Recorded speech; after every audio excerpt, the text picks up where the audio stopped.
وأشهد أن سيدنا ومولانا محمدًا عبده ورسوله الذي أرسل إلى الناس كافة بشيرا ونذيرا وداعيا إلى الله بإذنه وسراجا منيرا. أما بعد فأعوذ بالله من الشيطان الرجيم. بسم الله الرحمن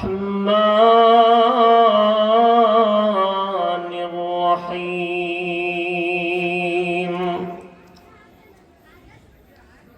ضرب الله مثلا للذين كفروا امرأة نوح وامرأة لوط كانتا تحت عبدين من عبادنا صالحين فخانتاهما فلم يغنيا عنهما من الله شيئا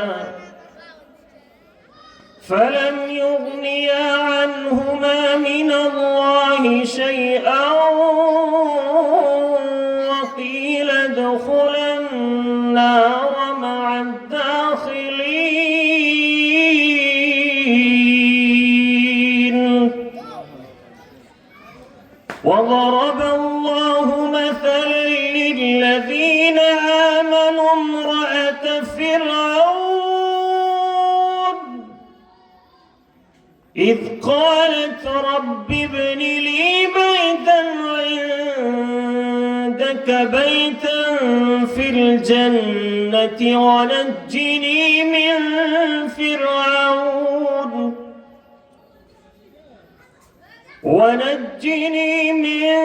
فرعون وعمله ونجني من القوم الظالمين.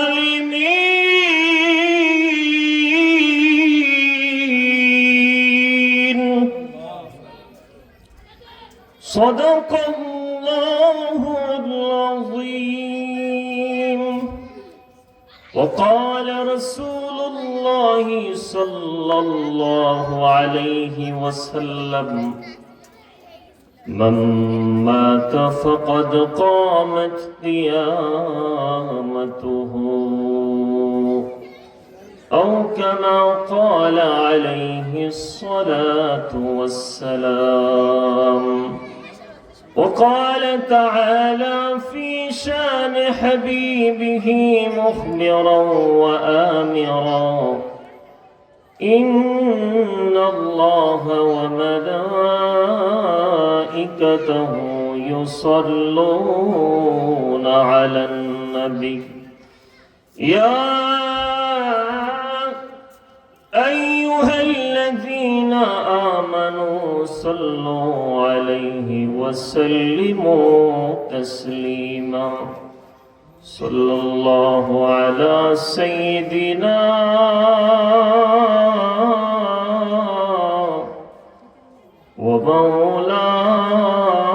ومولانا محمد وعلى آله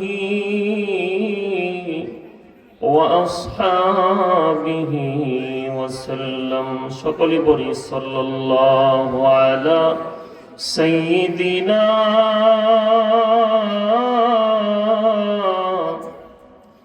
ওয়া মাওলানা মুহাম্মদ ওয়া আলা আলিহি وأصحابه وسلم بلغ العلا بكماله كشف الدجى بجماله حسنت جميع خصاله صلوا عليه وآله رہے میرے مسکن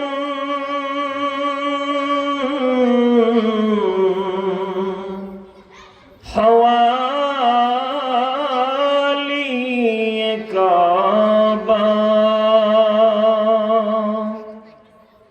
بنے میرے مدفن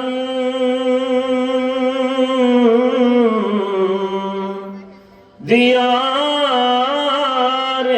مدینہ بلغ العلا بکمالہ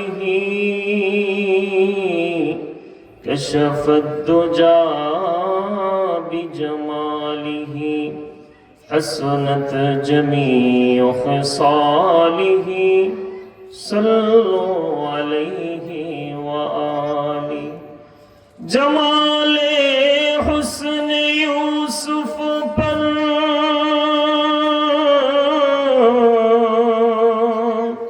فقط عاشق زلیخا تھی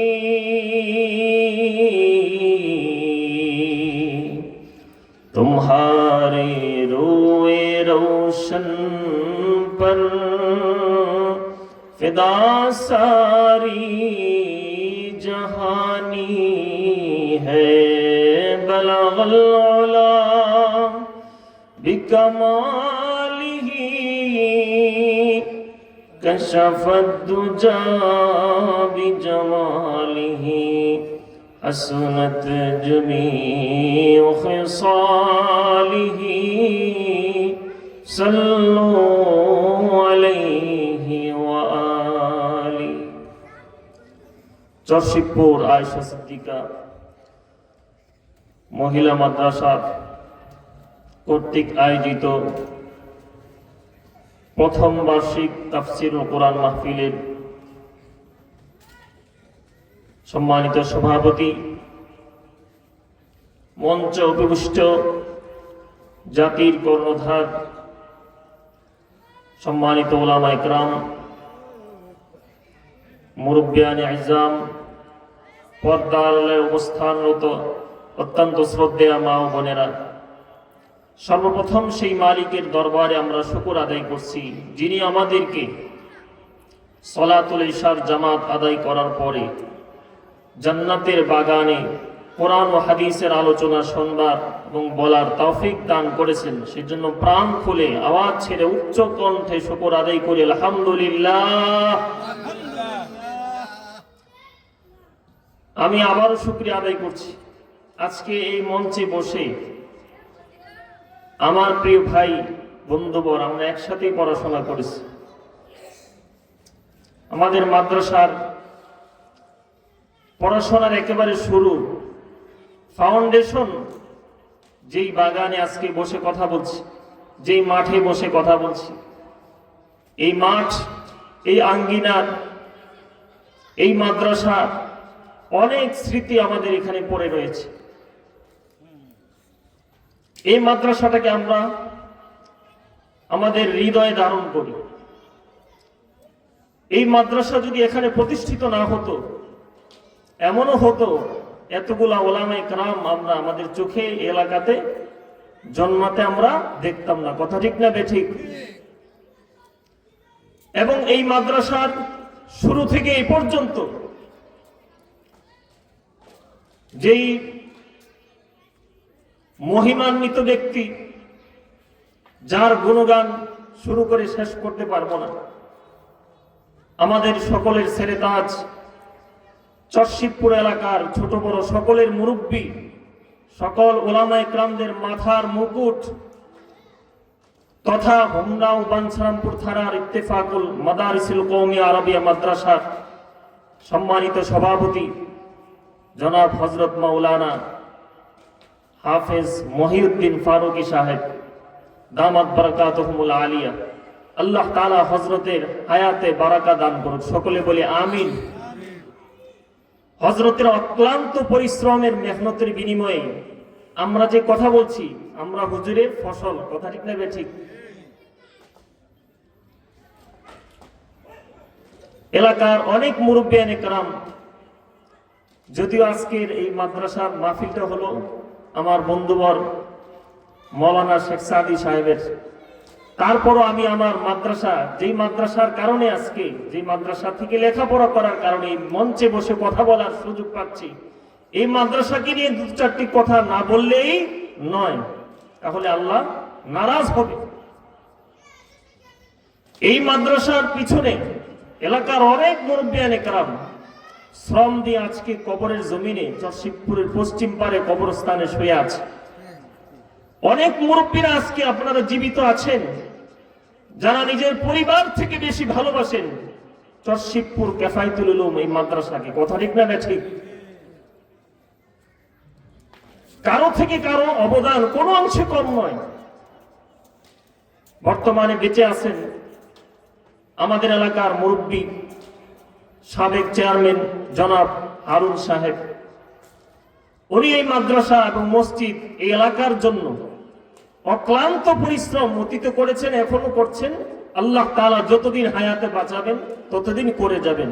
আমরাও সকলে ইনশাআল্লাহ সম্মিলিতভাবে এই এলাকার চরশিবপুর গ্রামের মাদ্রাসা, মসজিদ, ঈদগাহ, গ্রামের কবরস্থান সব কিছুকে সম্মিলিতভাবে আমরাও দেখতে চাই কি চাই না, কি বলেন?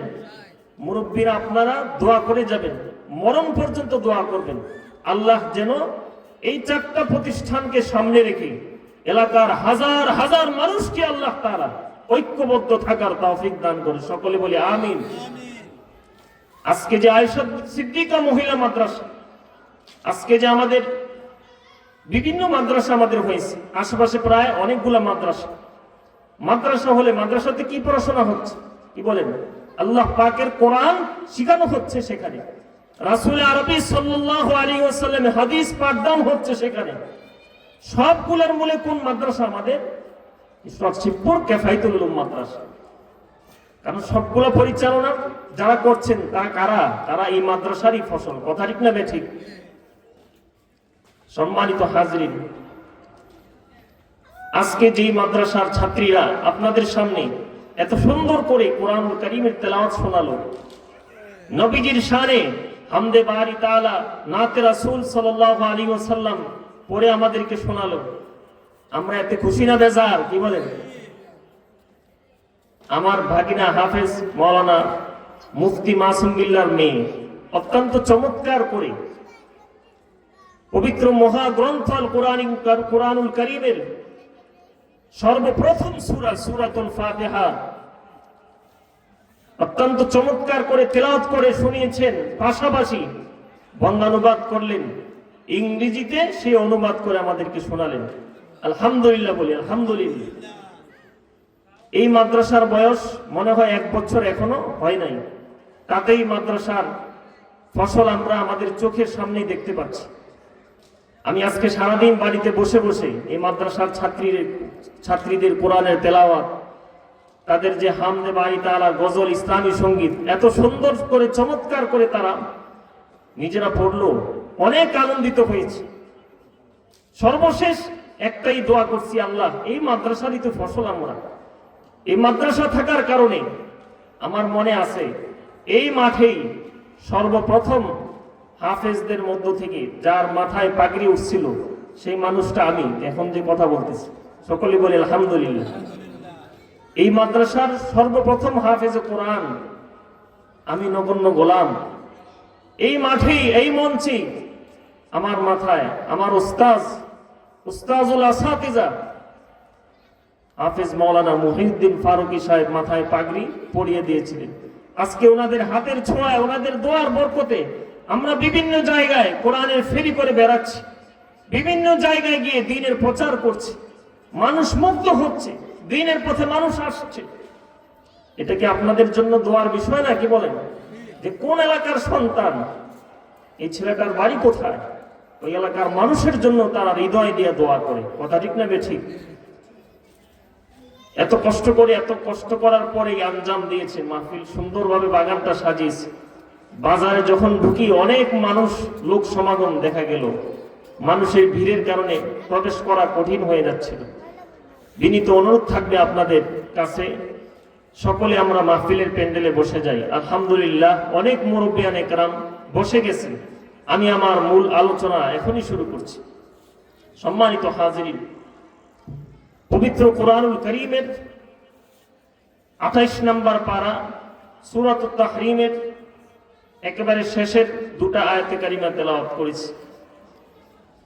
দুটা আয়াতের ভিতরে আল্লাহ রাব্বুল আলামিন 4 জন নারীর কথা উল্লেখ করছেন। কয়জন নারীর কথা? 4 জন। এর ভেতরে 2 জন নারী হলো ঈমানদার, আর 2 জন নারী হলো বেঈমান। 2 জন নারী বেঈমান, যারা ঈমান গ্রহণ করতে পারে নাই। তারা কেমন নারী ছিল? নবীদের বিবি ছিল। কাদের বিবি? লূত আলাইহিস সালাম, তিনি কি ছিলেন? নবী ছিলেন, ওনার বিবি। কিন্তু ঈমান গ্রহণ করতে পারে নাই। অথচ নবীর স্ত্রী, একই সাথে ঘর সংসার করছে, একই বিছানায় শুইছে। কিন্তু একজন হলো নবী। জাতির পৃথিবীতে সবচাইতে দামি মানুষ কারা? যারা নবী আলাইহিস সালাম। তাদের মধ্য থেকে একজন লূত আলাইহিস সালাম, আরেকজন হচ্ছে হযরত নূহ আলাইহিস সালাম। 2 জনের স্ত্রী ছিল। নবী স্বামী পেয়েও তারা ঈমান গ্রহণ করতে পারে নাই। তাহলে ঈমান গ্রহণ করতে হলে দয়া লাগবে কার? আল্লাহ। আমরা যে মুসলমান হয়েছি, খুশি না বেজার? এই যে নামাজ পড়তেছি, রোজা রাখতেছি, আল্লাহ পাকের গোলামি করছি, সেজদা দিচ্ছি, আমরা খুশি না বেজার? রবের দরবারে হাত তুলে ফরিয়াদ করছি, 2 চোখের পানি ঝরছি। এর থেকে বড় সৌভাগ্য আমাদের জীবনে আর কি হতে পারে? যেই নারীরা নবীদের বিবি হওয়া সত্ত্বেও ঈমান গ্রহণ করতে পারে নাই। আমরা তো নবী দেখি নাই। কত হাজার হাজার বছর পরে দুনিয়াতে আসছি। আসার পরও আমরা আমাদের নবী, আখিরি জামানার নবী হযরত মুহাম্মদুর রাসূলুল্লাহ সাল্লাল্লাহু আলাইহি ওয়াসাল্লামের উম্মত এবং ঈমানদার উম্মত দাবি করি। কথা ঠিক না বেঠিক? যদিও আমাদের মধ্যে ঈমানের পরিপূর্ণতা এখনো আসে নাই। আমরা শুধু ঈমানটাকে মসজিদ, মাদ্রাসা, নামাজ, জিকির, আজকার, হজ, যাকাত ইত্যাদির মধ্যে সীমাবদ্ধ করে রাখছি। এর বাইরে ঈমান এবং ইসলামকে নেওয়া যাবে না। কি বলেন? ব্যাপারটা তো এমন, পরিবেশ দৃশ্য দেখলে তো এমনটাই বোঝা যায়। কথা ঠিক না বেঠিক? অথচ আল্লাহ রাব্বুল আলামিন আসমান, জমিন, চন্দ্র, সূর্য, গ্রহ, নক্ষত্র, আমি মানুষ, জিন্নাত, যা কিছু আছে পৃথিবীতে সব কিছুর সৃষ্টিকর্তা কে? আরো জোরে বলুন, কে? সব কিছু সৃষ্টি করছেন আল্লাহ। সেই রব আমাদের জন্য একমাত্র, শুধুমাত্র, কেবলমাত্র সংবিধান হিসাবে নির্ধারণ করে দিয়েছেন। সেই সংবিধানটার নাম কি? আল কোরআন। জোরে বলি, নাম কি? আল কোরআন। সেই আল কোরআন আমাদের জীবন সংবিধান, আমাদের সমাজ ব্যবস্থা, আমাদের অর্থ ব্যবস্থা, আমাদের রাষ্ট্র ব্যবস্থা, আমাদের পররাষ্ট্র ব্যবস্থা, সব কিছুর ব্যবস্থাপনা আল্লাহ রাব্বুল আলামিন কিয়ামত পর্যন্ত মানুষের জন্য কোরআনুল কারীমের মধ্যে দিয়ে দিয়েছে। কথা ঠিক না বেঠিক?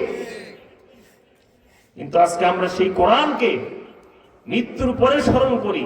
বাবা মারা গেল, হুজুর ডাক দিয়ে হুজুর কোরআন খতম করে বাবার জন্য দোয়া করে।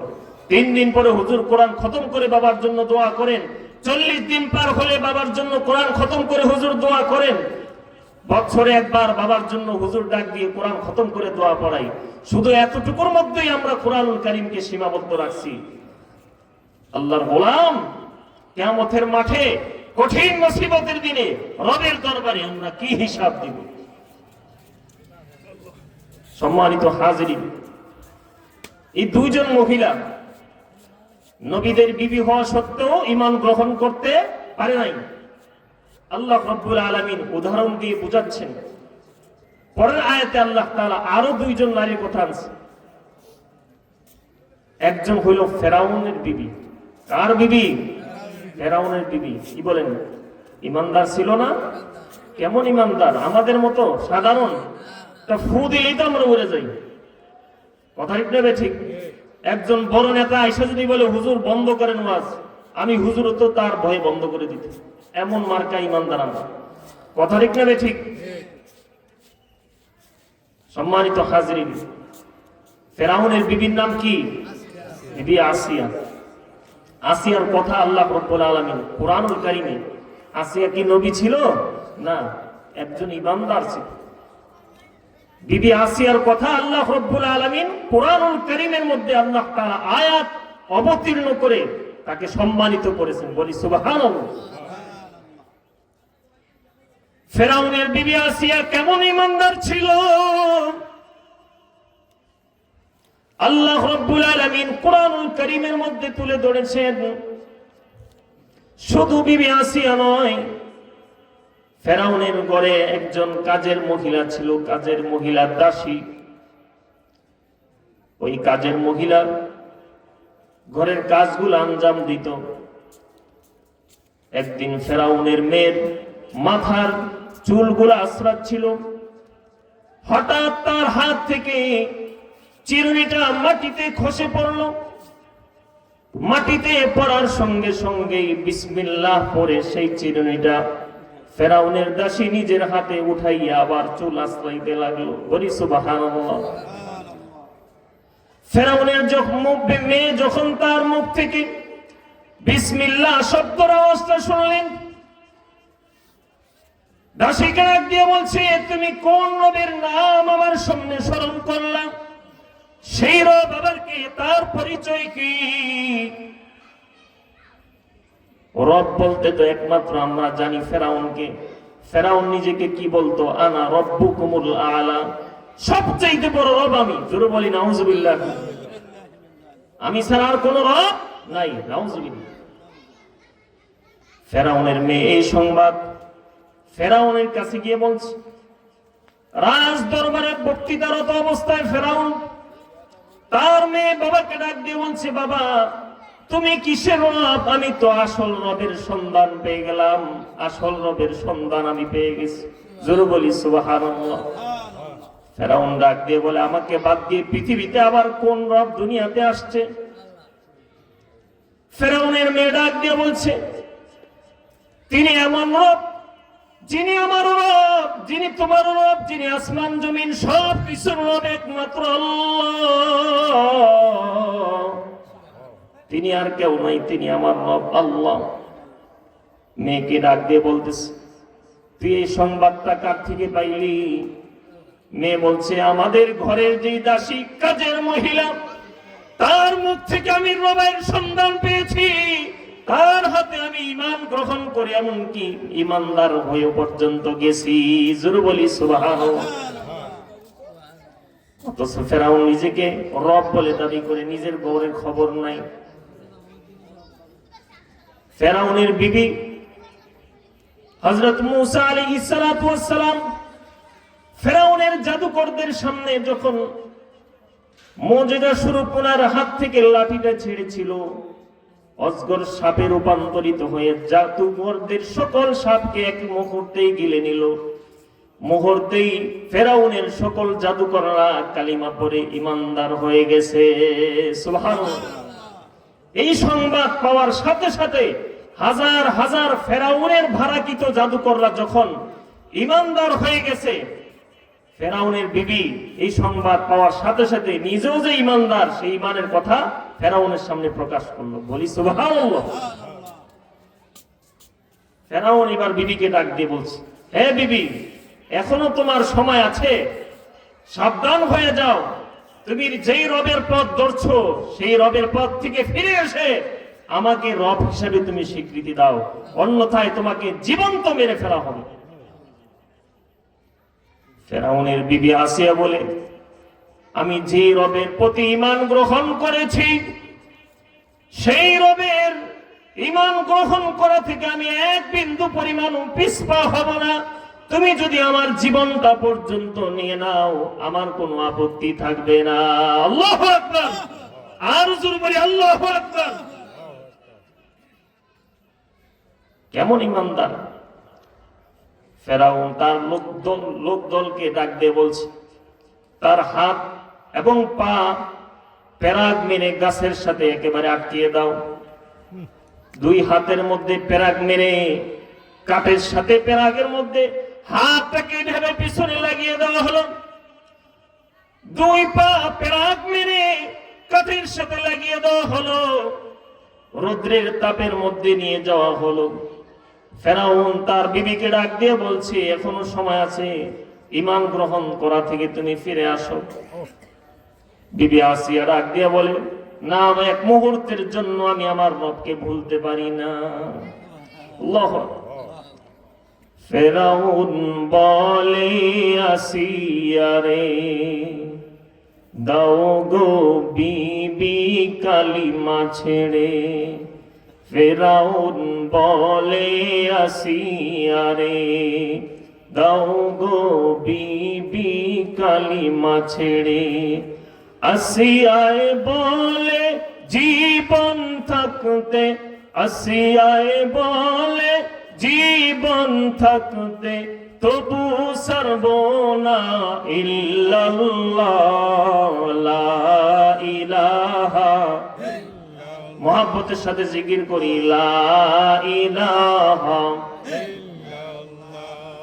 লা ইলাহা ইল্লাল্লাহ লা ইলাহা ইল্লাল্লাহ লা ইলাহা ইল্লাল্লাহ লা ইলাহা ইল্লাল্লাহ লা ইলাহা ইল্লাল্লাহ লা ইলাহা ইল্লাল্লাহ লা ইলাহা ইল্লাল্লাহ লা ইলাহা ইল্লাল্লাহ লা ইলাহা ইল্লাল্লাহ মুহাম্মাদুর রাসূলুল্লাহ সাল্লাল্লাহু। বিবি আসিয়াকে এইভাবে রোদের তাপের মধ্যে শোয়ানো হলো, বুকের উপর পাথর চাপা দেওয়া হলো, সর্বশেষ উপর থেকে পাথর চাপা দিয়ে কারুনের পরামর্শে আসিয়াকে দুনিয়া থেকে বিদায় করে দেওয়া হলো। মৃত্যুর আগে বিবি আসিয়া তখন দেখছে ফেরাউনের কষ্ট যন্ত্রণার সহ্য করার মতো নয়। রব্বুল আলামিনের দরবারে আসিয়া ডাক দিয়ে বলে, إذ قالت رب ابن لي عندك بيتا في الجنة। ওগো রব্বুল আলামিন, তুমি আমার জন্য জান্নাতের মধ্যে একটা বালাখানা বানিয়ে দাও। ওগো রব্বুল আলামিন, ওয়ানাজ্জিনি মিন ফিরাউন, ফিরাউনের হাত থেকে তুমি আমাকে মুক্তি দান করো। ওয়া আমালিহি ওয়ানাজ্জিনি মিনাল কওমিজ জালিমিন, এবং তার কর্মকাণ্ড জালিমদের অন্তর্ভুক্ত হওয়া থেকে আমাকে তুমি মুক্তি দান করো। সুবহানাল্লাহ। মৃত্যুর আগে রবের দরবারে দোয়া করছেন, আল্লাহ তুমি আমার জন্য জান্নাতের মধ্যে একটা বালাখানা বানিয়ে দাও। আল্লাহ রব্বুল আলামিন আসিয়ার কথা অনুযায়ী জান্নাতের মধ্যে একটা বালাখানা বানিয়ে আসিয়ার চোখের সামনে সেই জান্নাতটাকে তুলে ধরলেন। বলি সুবহানাল্লাহ। মুহূর্তের মধ্যেই দুনিয়া থেকে বিদায় হয়ে গেল। সুবহানাল্লাহ। শুধু তাই নয়, এইগুলো ফেরাউনের বিবির অবস্থা। এবার কার পালা? দাসীর পালা। যেই দাসী হাত থেকে আপনার চিরুনি পড়ে যাওয়ার কারণে বিসমিল্লাহ বলে আল্লাহর নাম নিয়ে হাতে চিরুনি উঠাইল, সেই দাসীকে ধরে আনা হলো। সেই দাসীর দুটা বাচ্চা ছিল, সেই বাচ্চাগুলাকেও সামনে আনা হলো। দাসীর সামনে আগুন জ্বালানো হলো, সেই আগুনের উপর করিয়া রাখা হলো, তৈল ঢালা হলো। প্রজ্বলিত আগুনের তাপে করিয়ার মধ্যে তৈল তাপে টকবক টকবক করতেছে। ওই অবস্থায় ফেরাউন তার দাসীকে বলছে, এখনো তোমার সময় আছে, তুমি তোমার ঈমান থেকে ফিরে আসো। অন্যথায় তোমার যে দুটো সন্তান রয়েছে তাদেরকে সেই কোরিয়ার মধ্যে ঢেলে দেওয়া হবে। মা বলতেছে সমস্যা নাই, যেই রবের প্রতি ঈমান গ্রহণ করেছি আমার কোনো আপত্তি নাই, আমার সন্তান চলে যাবে, আমি দুনিয়া থেকে বিদায় হয়ে যাব, মাগার ঈমান থেকে এক বিন্দু পরিমাণ পিছপা হব না। আল্লাহু আকবার বলি। সম্মানিত উপস্থিতি, আমার প্রাণের ভাইয়েরা, মুরব্বী বাবাজিরা, ফেরাউনের দাসী যেই মাত্র এই কথাগুলো বলল, বলার সঙ্গে সঙ্গে ফেরাউনের বাহিনীরা ওই দাসীর একটা সন্তানকে কোরিয়ার তৈলের গরম তৈলের মধ্যে ছেড়ে দেওয়া হলো। ছাড়তে দেরি, হাড্ডিগুলা গোস্তগুলা হাড় থেকে আর আলাদা হতে আর দেরি হয় না। চোখের সামনে মা দেখছে, মা তো কলিজার টুকরা সন্তান নিজের চোখের সামনে জ্বালিয়ে দেওয়া হচ্ছে, পুড়িয়ে দেওয়া হচ্ছে। মা সহ্য করতে পারছে না, চোখ দিয়ে ঝরঝর করে পানি পড়ছে। সন্তান কোরিয়ার মধ্যে থাইকা মাকে বলছে, মা তুমি মনে করো না আমি আগুনের মধ্যে আছি বা গরম তৈলের মধ্যে, আমি জান্নাতের ফুলের বাগানের মধ্যে হাবুডুবু কাটছি। আল্লাহ। এমনি ভাবে দ্বিতীয় সন্তানটাকেও সেই কোরিয়ার মধ্যে ঢেলে দেওয়া হলো। মা তার চোখ দিয়ে ঝরঝর করে পানি ছেড়ে দিচ্ছে আর রবের দরবারে দোয়া করছে, হাত তুলে তুলে দোয়া করছে, চোখের পানিগুলো ছাড়ছে, আবার মুস্কি মুস্কিও হাসছে। ফেরাউন ডাক দিয়ে বলছে, না হাসার কারণ কি, তুমি তো কাদার কথা। ফেরাউনের দাসী বলে, আমি যে কেন হাসি তুমি যদি দেখতা তাহলে এই প্রশ্ন আমাকে করতা না। আল্লাহু আকবার। ফেরাউনের দাসী তাকায় দেখছেন গরম তৈলাক্ত যে কোরিয়ার মধ্যে তৈল ডালা হয়েছে সেটা ফুলের বাগানে রূপান্তরিত হয়ে গেছে। সেখানে জাপ দিলেই জাপ দিতে দেরি হবে, জান্নাতে যেতে আর দেরি হবে না। সুবহানাল্লাহ। ফেরাউনের দাসীকেও শেষ পর্যন্ত গরম কোরিয়ার তেলের মধ্যে ঢেলে দেওয়া হলো।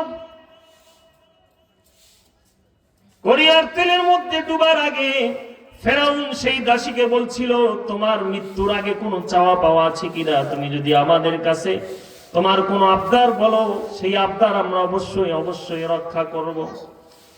ফেরাউনের দাসী ডাক দিয়ে বলে, তোমার কাছে আমার একটাই আবদার, কোরিয়ার মধ্যে আমার সন্তানগুলা তুমি জ্বালাইয়া দিলা, এমনকি আমাকে পর্যন্ত তুমি গরম তৈলাক্ত তোলের মধ্যে ঢেলে দেবে, আমার কোনো আপত্তি নাই।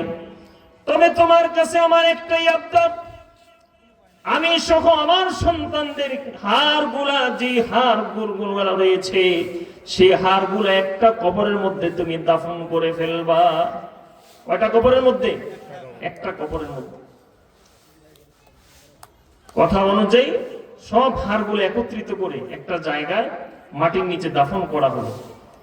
আল্লাহর হাবিব সাল্লাল্লাহু আলাইহি ওয়াসাল্লাম জিবরাইল আলাইহিস সালাতু ওয়াস সালামের মাধ্যমে যখন মেরাজে গমন করেছিলেন, মেরাজে যাওয়া অবস্থায় ওই যে ফেরাউনের দাসীদের যেই কবর যেখানে কবরস্থ করা হয়েছিল সেই কবরের উপর দিয়ে আল্লাহর হাবিব যখন যেতেছিলেন, আল্লাহর হাবিবের নাকের ডগায় এত সুন্দর ঘ্রাণ, মেশক আম্বরের চাইতে আরো সুগন্ধিময় ঘ্রাণ নবীজির নাকের ডগায় যখন লাগলো, আল্লাহর হাবিব জিবরাইল আলাইহিস সালাতু ওয়াস সালামকে জিজ্ঞেস করছেন, পৃথিবীর জমিন থেকে এত সুন্দর ঘ্রাণ কোত্থেকে আসছে, তোমার কি জানা আছে কিনা?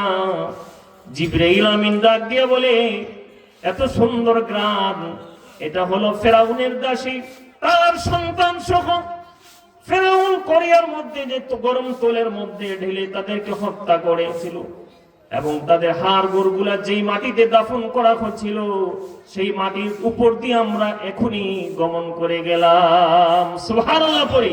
সেখান থেকে আল্লাহ রাব্বুল আলামিন কুদরতিভাবে এখনো পর্যন্ত কিয়ামত পর্যন্ত সুঘ্রাণ বের হতেই থাকবে, হতেই থাকবে। আল্লাহু আকবার। ফেরাউন এত বড় রাজত্বশীল বাদশাহ ছিল, এত বড় বাদশাহ হওয়ার পরও একজন দাসীর ঈমান কেমন ছিল আর আমাদের ঈমান কেমন? আমাদের ঈমান শুধু নামাজ, রোজা, হজ, যাকাত ইত্যাদি পর্যন্ত, আর বাকি সব বিএনপি আর আওয়ামী লীগ জাতীয় পার্টি মার্কা। কথা ঠিক না ঠিক? আজ পর্যন্ত অন্তরের মধ্যে আমরা এই বিশ্বাসটা লালন করতে পারি না, যার সূর্যের আলোতে আমরা চলাফেরা করছি, যার বৃষ্টিতে আমাদের ফসলগুলা উদ্ভিদ জগাচ্ছে, এত কিছুর আঞ্জাম যেই রবের শক্তিতে হচ্ছে, আমরা যার খেয়ে পরে আমরা বেঁচে আছি। রব্বুল আলামিন কুরআনুল কারীমের মধ্যে নবীজির মাধ্যমে জানিয়েছেন, কুল ইন্না সলাতি ওয়া নুসুকি ওয়া মাহইয়ায়া ওয়া মামাতি লিল্লাহি রাব্বিল আলামিন।